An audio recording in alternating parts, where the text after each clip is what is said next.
Монгол улсын эдийн засгийн нөхцөл байдалд судлаач нар өндөр дүгнэлт өглөө. Тодорхойлбол санхүү эдийн засгийн их сургуулиас 10 дахь жилдээ зохион байгуулж байгаа эрдэм шинжилгээний хурлаар боловсрол, менежмент, санхүү эдийн засгийн он практикийн асуудлууд болоод нягтлан бодох бүртгэл, цахим бизнес гэх зэрэг чиглэлүүдээр нийт 92 судлаачийн 61 илтгэдийг хилцүүлж улс орны нөхцөл байдалд дүн шинжилгээ хийж байна. За онцлог илтгэлүүдэд дэлхийн эдийн засгийн өнөөгийн тогтворгүй байдал ба Монгол орон сэдвээр доктор Даваад Орж, санхүү эдийн засгийн их сургуулийн удирдах зөвлөлийн дарга улсын хурлын гишүүн асан Амар Жаргал нарын тавьсан илтгэл байлаа. Тус илтгэлд дэлхийн эдийн засагт шинээр гарч иж байгаа үзэгдлүүд Монгол улсад хэрхэн нөлөөж байгаа болон өнгөрсөн 27 жилийн хугацаанд эдийн засгийн өөрчлөлтийг судалж 3 асуудлаар дүгнэлт гаргажээ.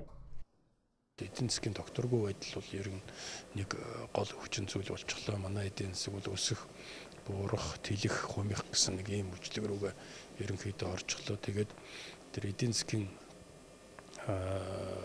тэлж байгаа цаг хугацаа бол харьцангуй богинохон, тэр хумигдж байгаа хугацаа нь бол их уртшаад ингээд яваад байна. Тэр дотроо ч гэсэн бас нэг тодорхой мөчлөгүүд харагдаад байна гэдгийг бол бид нар сая бас нэг онлын үндэслэлтэд гаргах гэж оролдсон. За хоёрдугаарт нь бол бидний хийж байгаа дүгнэлт бол юу вэ гэхээр угаасаа энэ нийгмийн баялагын хуваарлалт дээр бол ердөө анхаарахгүй болохгүй болчиход байгаа юм шүү. Энэ ер нь их аюултай юм руу өргөж магадгүй гэсэн нэг тийм дүгнэлт хийж байна. За гуравдугаарт нь бол нийгмийн босгож ирэх гол үндсэн субъект бол дундаж давхарга байхын. Тэгэхээр энэ дундаж давхаргад ямар нэгэн байдлаар ачаа үзүүлэхгүй энийг л татаж дээш нь гаргаж ирэх асуудал бол ердөө чухал байна шүү гэсэн ийм одоо 3 үндсэн дүгнэлтийг хийсэн. За Монгол улсын хувьд уул уурхаагаас хэд хараат эдийн засагтай, гэтэл олон тулгуургүй эдийн засаг, улс төр эдийн засаг, нийгмийн савлгаанд оруулах гол шалтгаан болж байгааг онцолж байна. Уул уурхай дээр тулгуурласан эдийн засаг маань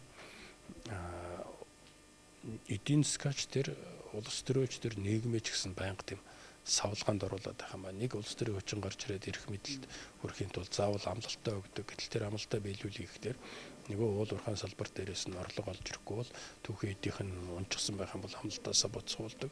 Буцсангууд нь бол одоо юу гэдэг нөгөө нийгэм бол дургуйцлал илэрхийлэл тэгээд солигдол дараагийнхаа ямар шилждэг нэг ийм мөчлөгүүд ажиглагдаад байна шүү. Тэгээд гадны одоо компаниуд Монголд орж ирэх ёстой хүнд итгэлтэй хандлаггүй яах вэ? Гэхдээ эдгээр маань өөрөө бас Монголын улс төр эдийн засгийн амьдралд бол нэлээд хөндлөнгөөс нь оролцоод байна гэсэн бас нэг тийм жишээ баримтуудыг дурдлаа.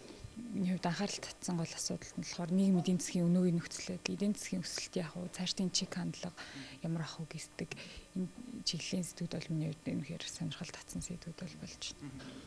Одоо л харьцангуй өмнөх үетэйгээр харьцуулахад эдийн засгийн нөхцөл байдал сэргэх иймэрхүү дүр зураг бол ажиглагдж байна. Тэгэхээр энэ явц дундаа төрийн хэрэгжүүлж байгаа тодорхойлсон бодлогын хэрэгжилтэн дээр одоо нэлээсээ анхаарах юм бол үр дүн бол эрэг гарах байхаа гэж бодож байна.